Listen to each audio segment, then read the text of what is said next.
사도행전 18장 1절부터 11절까지 교독하겠습니다. 사도행전 18장 1절부터 11절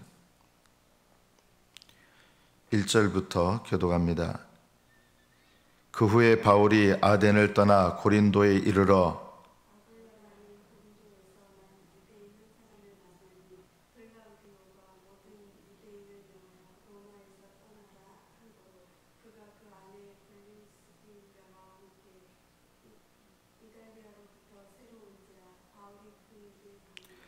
생업이 같으므로 함께 살며 일을 하니 그 생업은 천막을 만드는 것이더라.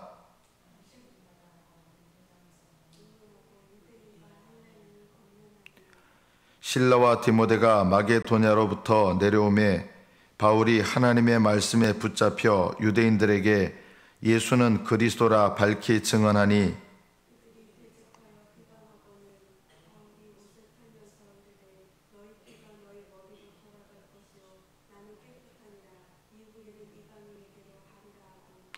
거기서 옮겨 하나님을 경외하는 디도 유스도라는 사람의 집에 들어가니 그 집은 회당 옆이라.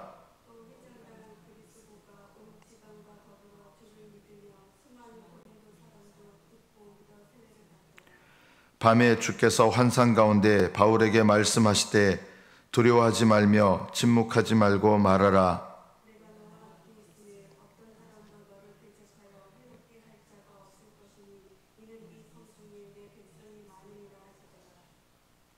1년 6개월을 머물며 그들 가운데서 하나님의 말씀을 가르치니라. 여기까지 받들겠습니다.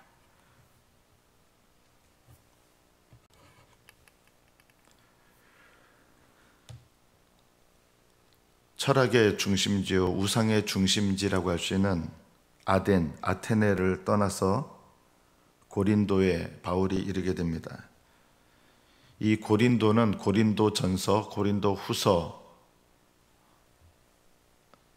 받는 그 고린도입니다. 이 고린도라는 말은 요즘 발음으로는 코린트라고 하죠. 세계 건축 양식 중에 3대 양식 중에 하나가 코린트 양식입니다. 그 정도로 이 고린도는 쉽게 말하면 굉장히 문화가 발전한 곳이라고 할 수 있습니다. 이 고린도라고 하는 도시는 또 다른 별명이 있는데 최고의 음란한 도시입니다.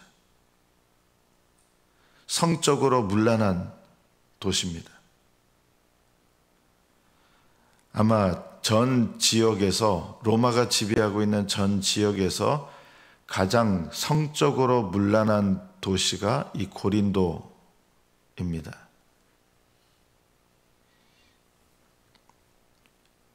이 고린도에서는 신들에게 제사를 지낸다는 명목으로 남자들이 아무렇지 않게 여사제와 성적인 관계를 맺는 그런 성적 타락이 그냥 일상화되어 있는 도시입니다. 이 고린도에 이르렀을 때 아굴라와 브리스길라라고 하는 두 부부를 만나게 됩니다. 이 아굴라는 본도에서 난 유대인입니다. 이 사람들도 로마 시민권이 있는 사람들이겠죠. 그러나 로마에서 쫓겨나서 모든 유대인을 로마에서 쫓아내버립니다. 그래서 이 고린도라고 하는 곳에 브리스길라와 아굴라가 오게 돼서 바울과 만나게 됩니다. 요즘으로 말하면 우리나라에서 쫓겨나서 저게 중국으로 가는 그런 거예요. 우리나라에서 쫓겨나서 뭐 일본으로 간다든가, 우리나라에서 쫓겨나가지고 저기 러시아로 쫓겨나는 거, 이런 일들하고 비슷합니다. 어떻게 보면 요즘 말로 표현하면 있을 수 없는 강제로 쫓겨난 일이에요. 여러분 만약에 오늘날에 정부에서 여러분 쫓아내가지고 저기 뭐 전라도 쪽으로 강제 이주를 시킨다 그러면 여러분 어떻게 반응하겠습니까? 울산에 살고 있는 여러분들을 강제로 쫓아내가지고 저기 무슨 남해 그런 쪽으로 여러분 강조 이주시킨다면 여러분 어떻겠습니까? 이 고린도로 왔던 브리스길라 아굴라가 로마에서 유대인이기 때문에 유대인이라는 이유로 쫓겨났습니다. 강제로. 근데 어떻게 반응하는가 이거를 봐야 됩니다. 어떻게 반응하는가? 여러분은 이런 상황에서 어떻게 반응하겠습니까? 어떻게 정부에서 이럴 수 있고 나라에서 어떻게 이럴 수 있느냐? 아마 이렇게 반응하지 않겠습니까? 그러나 브리스길라와 아굴라는 이런 로마에서 쫓겨나는, 그래서 이 고린도까지 거리가 멀거든요. 엄청나게 멀거든요. 그런데 이 일에 대해서 불평하지 않습니다. 원망하지 않습니다. 그들은 이 일을 하나님께서 허락하신 일로 여겼습니다. 그래서 이 고린도에서 복음을 증거하는 일을 하지, 여기 와서 로마 황제가 악하고 로마 정부가 못됐고 이런 얘기 안 합니다. 고린도에서 이런 원망과 불평 속에서 살아가는 게 아니라 복음을 전하고 영혼 구원하는 일을 하는 거예요. 우리가 오늘 이 본문을 통해서 우리 자신들을 이 점에서 한번 돌아볼 필요가 있습니다. 우리는 정부가 하는 어떤 일 때문에 불평하고 원망할 권세가 없습니다. 우리는 요즘 10월 15일 날 서울 지역, 경기 지역에서는 예를 들어서 40% 이상은 대출 못 받아서 이거 묶어놓은 거 있잖아요. 막 그것 때문에 막 분노하고 그래요. 자, 이런 정부 정책이 있을 때 우리는 분노할 필요가 없습니다. 그리스도인은요. 그럼 어떻게 반응해야 됩니까? 우리는 제일 먼저 반응해야 될 게 이거예요. 하나님께서 허락하신 일이다. 그게 어떤 일이든 하나님께서 허락하신 일이다. 여러분에게 어떤 부당한 일이 혹시 일어난다? 우리는 보통 이 부당한 일에 대해서 어떻게 반응합니까? 옳고 그름으로 반응합니다. 그러나 초대교회 그리스도인들은 부당한 일에 대해서도 물론 무조건 침묵하진 않고 하나님께서 반응하라고 하실 땐 반응하지만, 그러니까 결국은 하나님 뜻대로 항상 반응하는 거예요. 심지어 부당한 일을 겪어도 하나님 뜻이, 이 부당한 일이 하나님께서 허락하셔서 하나님께서는 내가 어떻게 생각하고 어떻게 반응하기를 원하시는가. 초대교회 교인들의 신앙이 빠른 속도로 자랐던 이유는 이들은 이런 상황 속에서 하나님께서 반응하라고 하는 방법대로 반응해요. 오늘날 우리들은 어떻게 반응합니까? 옳고 그름으로 반응합니다. 옳고 그름이 뭐냐면 내가 옳다고 생각하는 대로 반응하는 거예요. 내가 옳다고 생각하는 대로 말해버리고요. 내가 옳다고 생각하는 대로 행동해요. 하나님께서 내가 어떻게 하기를 원하시는가 이거를 묻지를 않아요. 그러니까 우리는 믿음이 자라갈 기회가 별로 없는 거예요. 하나님께서 이런 모든 상황 속에서 하나님께서 나에게 뭘 원하시는가, 어떤 반응을 원하시는가.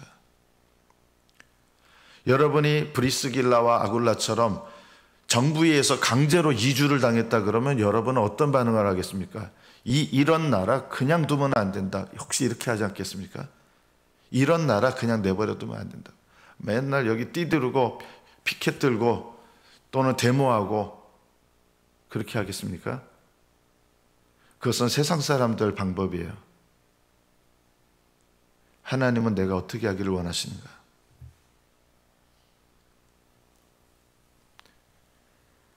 브리스길라와 아굴라는 천막을 만드는 생업을 하면서 이 고린도로 오게 된 것에 대해서 분노하거나 원망하거나 전혀 이거 하나님께서 우리를 이쪽으로 인도하셨다. 그래서 여기에서 복음 전하고 여기에서 천막 만드는 생업을 하면서 또 바울을 만나고, 결국은 이들이 이 고린도에서 왜 바울을 만났느냐, 나중에 바울이 이렇게 얘기합니다. 그들은 내가 하는 이 하나님의 일을 위해서 그들의 목이라도 내어놓는 사람들이다. 왜 브리스길라와 아굴라가 고린도로 오게 됐을까요? 바울을 위하여 함께 목숨 내놓고 섬기는 동역자, 협력자가 되게 하신 거예요.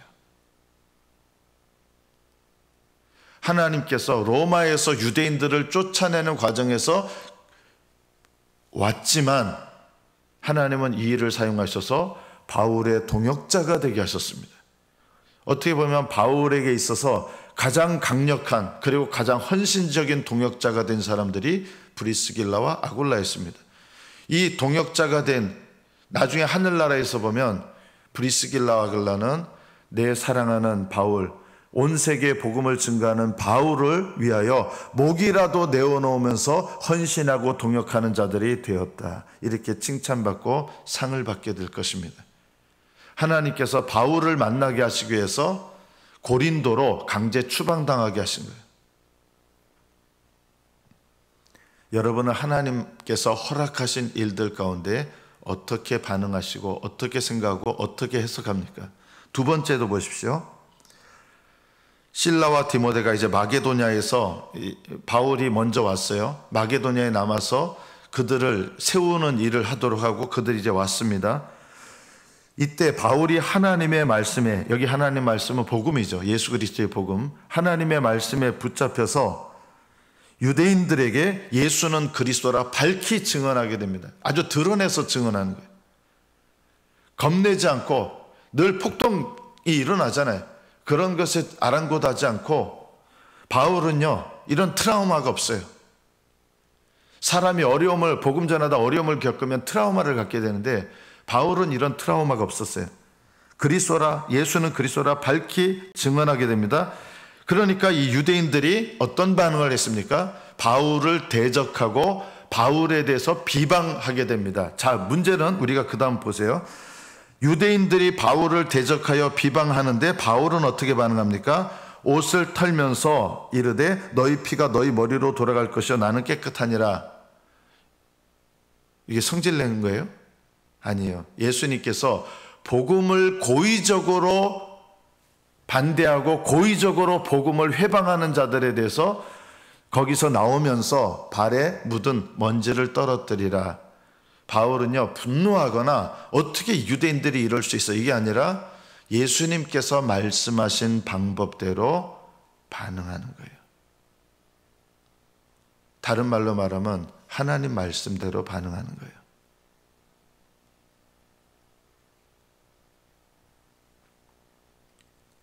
누군가 여러분을 대적하고 부당하게 대적하고 누군가 여러분에 대해서 부당하게 비방하고 내가 하나님의 일을 하는데 대적하고 비방하는 일을 해요. 이럴 때 분노로 반응합니까? 혈기로 반응합니까? 복수로 반응합니까? 바울은 그냥 예수님 말씀대로 반응해요. 옷을 털면서 선포하라고 했어요.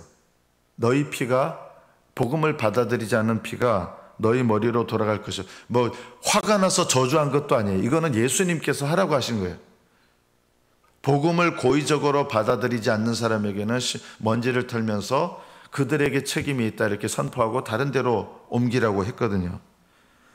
너희 피가 너희 머리로 돌아갈 것이요 나는 깨끗하니라. 이후에는 이방인들에게로 가리라. 그래서 이때를 기점으로 해서 완전히 이방인 선교로, 이방인의 사도로 하나님께서 새로운, 어떻게 보면 사역의 방향으로, 그전에는 항상 어떻게 했어요?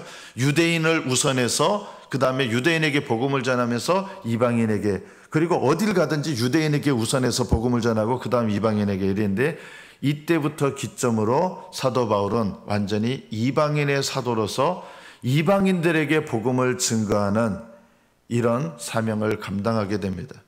그래서 유대인들이 대적하고 비방하는 이 일을 통해서 분노와 혈기와 그리고 내가 너희들 그냥 안 놔둘 거야 하면서 이렇게 반응한 것이 아니라 하나님 말씀대로 반응하고 또 유대인의 이방인의 사도로서 바울을 쓰시는 하나님의 섭리와 인도하심 가운데 쓰임을 받게 되는 것입니다.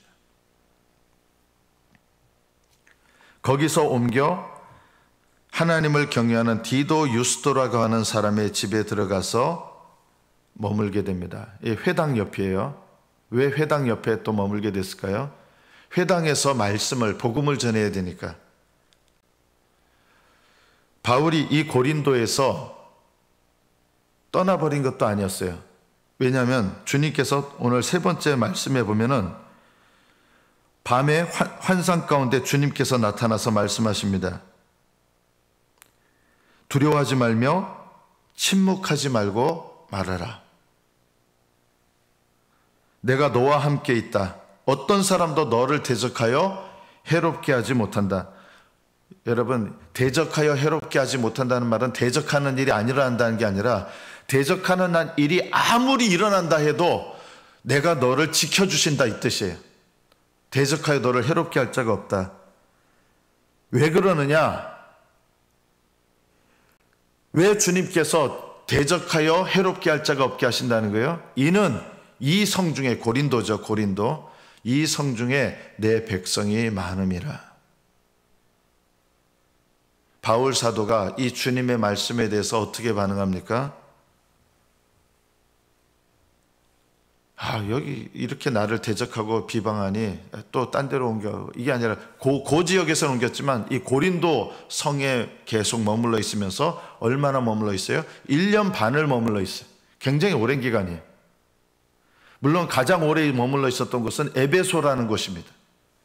그런데 이 고린도에서도 1년 반을 머물면서 이 디도 유스도라는 사람의 집이 회당 옆에 이렇게 있으면서 수시로 회당에 가서 말씀을 증거하고 말씀을 가르치고 계속 내가 너와 함께 있고 너를 대적하여 해롭게 할 자가 없다. 그래서 담대하게 말씀 전하는 거예요. 목숨 걸고 주님께서 하신 말씀과 약속을 따라서 하는 거예요.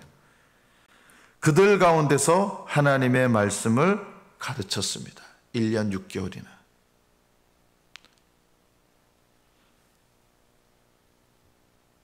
브리스길라와 아굴라, 바울 어떤 상황에서도 성경 말씀을 보면요, 부당한 상황, 억울한 상황, 쫓겨나는 상황, 이런 상황에서 초대교회 성도들의 공통적인 특징이 있다. 초대교회 성도들, 바울도 처음부터 이러니까 성도들도 이 모습이 되는 거예요. 어떤 모습이에요? 원망하고 불평하는 게 없어요.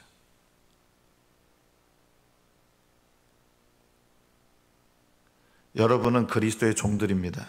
여러분에게는 이 권리밖에 없다는 거 아셔야 됩니다. 우리는 예수님의 종들인데요, 예수님의 종들은 이 권리가 없습니다. 아예요. 어떤 권리가 없을까요? 우리는 불평할 권리 없습니다. 원망할 권리 없습니다. 하나님의 뜻을 거스릴 권리가 없습니다. 우리는 그리스도의 노예입니다. 종입니다. 우리의 권리를 이미 주님께 넘겨드렸어요. 그런데 주님께서 우리에게 남겨두신 권리가 있어요. 유일한 권리가 있어요. 어떤 권리가 있는지 아십니까? 주님께 순종할 권리. 주님은 강제로 순종하게 하시지 않지만 여러분은 주님께 불순종할 권리는 없습니다. 다만 주님께 순종할 권리밖에 없습니다. 인정하십니까?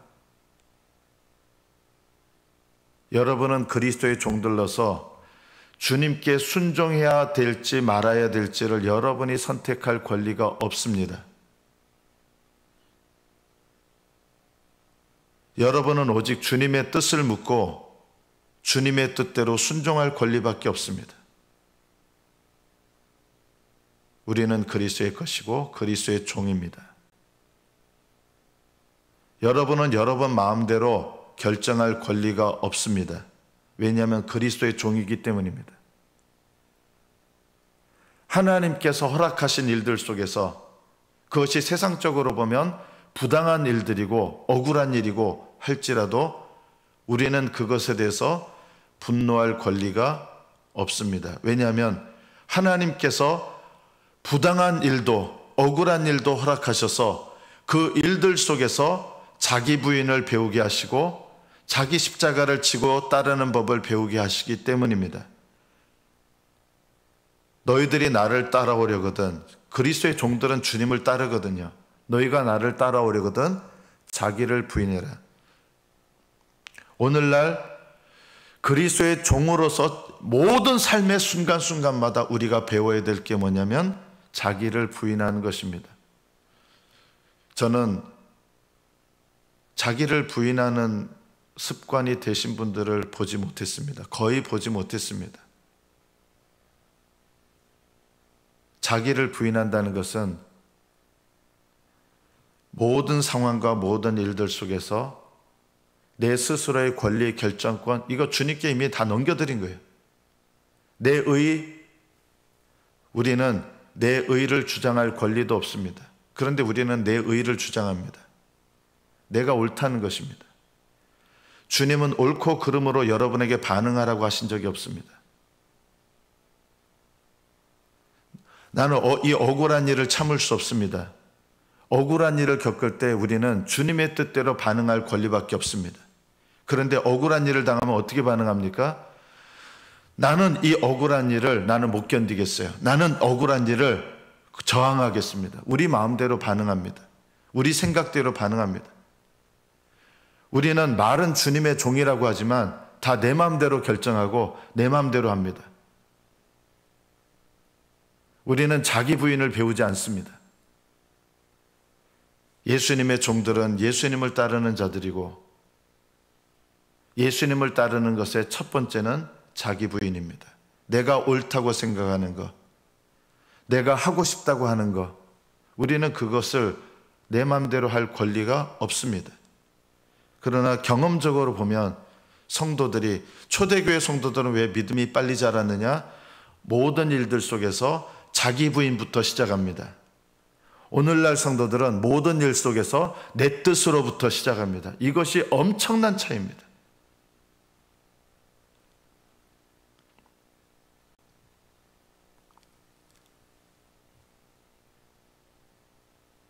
우리는 지금 시대에 살고 있기 때문에 현 정부, 또 현 교회, 지금 여러분을 둘러싸고 있는 모든 일들, 이 일들 속에서 우리는 우리 마음대로 반응할 권리가 없습니다. 우리는 분노할 권리가 없습니다. 하나님의 거룩하신 뜻을 거스르는 것에 대해서는 분노를 해야 되는데 세상이 나에 대해서 행하는 것에 대해서는 우리는 분노할 권리가 없습니다. 왜냐하면 하나님께서 그것을 허락하신 일이기 때문입니다. 우리는 정반대가 됩니다.